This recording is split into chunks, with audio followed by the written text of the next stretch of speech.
Olá pessoal, que as bênçãos de Deus sejam derramadas sobre a sua vida e que através da palavra que irei trazer hoje você possa ser alcançado pelo favor que vem de Deus. Essa madrugada eu estava buscando a Deus e orando e uma pergunta veio na minha mente: por que umas pessoas na igreja são abençoadas e outras não? Por que algumas pessoas na igreja vencem e outras não?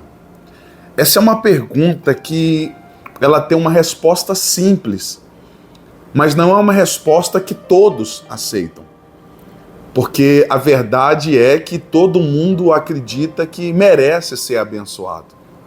Eu mereço ser abençoado porque eu sou uma boa pessoa. Eu mereço ser abençoado porque eu não faço mal a ninguém.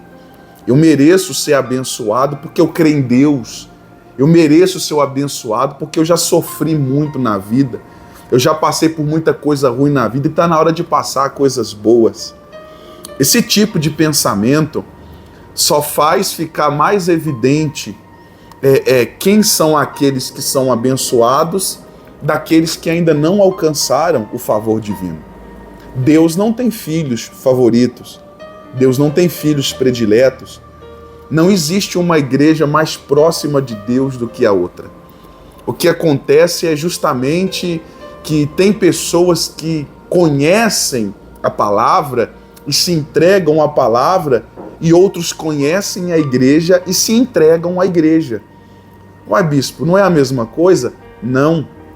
Uma coisa é você seguir tudo que o pastor fala, tudo que o bispo fala, e somente ter comunhão com o homem. Outra coisa é você conhecer a Deus e seguir tudo que Deus fala e ter comunhão com Ele. Se você analisar a história do povo, depois que o povo de Deus saiu do exílio do Egito, da escravidão do Egito, você vai poder perceber que Moisés tinha uma dificuldade muito grande do povo buscar a Deus. Porque o povo, ele era muito descompromissado. O povo, em muitos momentos, era rebelde. E como o próprio Moisés e Deus também diz, o povo era de dura cerviz. O povo não gostava de se curvar a Deus, de se dobrar a Deus. Então, teve até um momento que o povo falou para Moisés assim: fala você com a gente que nós ouviremos. Então você percebe que tem pessoas que acham que um caminho até o homem é mais fácil. O caminho até o homem é mais perto do que o caminho até Deus. Raciocina comigo. Para uma pessoa que precisa ser abençoada, qual você acha que é mais perto na cabeça da pessoa que precisa ser abençoada? Qual que é mais fácil? Ir na igreja e pedir oração para o pastor? Ir na igreja e pedir oração para um ungido de Deus? Ou se converter dos seus maus caminhos, se arrepender, entregar a sua vida e buscar a comunhão com Deus, para que Deus possa atender as suas orações diretamente? Aí a gente vai percebendo que tem pessoas que preferem ficar aos pés do pastor, ficar aos pés do líder, do que ficar aos pés de Deus. É aí que está a diferença daqueles que são abençoados para aqueles que não são. Aquele que nos alimenta não é o pastor. Quem alimenta a gente é Deus, é Jesus. O pastor não é o alimento, o pastor não é o pasto das ovelhas. Não está escrito: vinde ao pastor e a se alimentai do pastor. Está escrito: vinde a Cristo, se alimentai de Cristo. Não foi o sangue do pastor que foi derramado. Não foi a vida do pastor que foi entregue. Não foi o sacrifício do pastor que te deu a oportunidade de ter acesso ao reino dos céus. É o sacrifício de Cristo. Então tem muita gente trocando Cristo pelo pastor, trocando Cristo pela igreja. A igreja não deve ser adorada, o templo não deve ser adorado, o ministério não deve ser adorado, o ministério não deve ser cultuado. Quem tem que ser cultuado é Jesus. Quem tem que ser cultuado é Deus.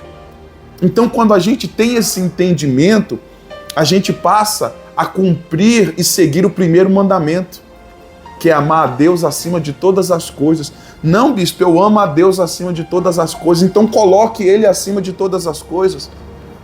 Você não pode ter no seu coração outro que tenha a primazia, que tenha que tenha o controle, o domínio para ocupar todos os espaços, a não ser o Senhor.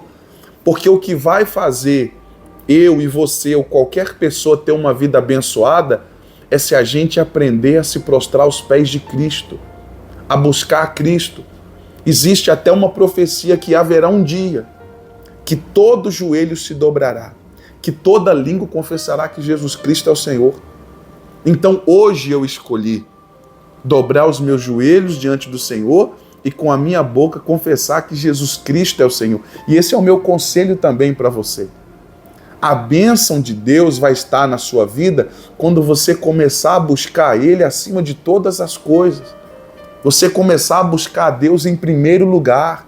Você começar a ter compromisso com Deus. Aí sim entra a igreja. Quando você coloca no coração de colocar Deus em primeiro lugar, aí você vem buscar Ele na igreja. Aí você vem ouvir a palavra, você vem louvar, você vem adorar. Aí sim você se associa ao pastor. O pastor vai ser o instrumento que vai entregar a você a palavra, que vai orar junto de você, não no seu lugar. Ele vai orar junto de você. Ele vai te mostrar o caminho, ele vai te apontar o caminho, ele vai ser uma bússola, ele vai ser um GPS de Deus para direcionar você no caminho certo e apontar você para Cristo. Para que você tenha uma vida muito abençoada, você tem que entender que você tem que fazer a sua parte. Não tem como o pastor orar no seu lugar. Não tem como o pastor crer no seu lugar. Não tem como o pastor se arrepender no seu lugar. Porque tudo começa em você. Então, se você quer ter uma vida abençoada, pare de transferir as suas responsabilidades para outros. E pare de esperar de outros o que só Jesus pode fazer por você. Que Deus abençoe seu dia, que Deus abençoe sua semana. Espero que essa palavra de alguma forma possa te abençoar, tá bom? Que Deus te abençoe e te guarde, que o Senhor te proteja, te ilumine e te guie, que as bênçãos do Senhor estejam sobre você, sobre a sua casa e sobre a sua família, tá bom? Deus abençoe, fique com Deus, até uma próxima oportunidade. Tchau!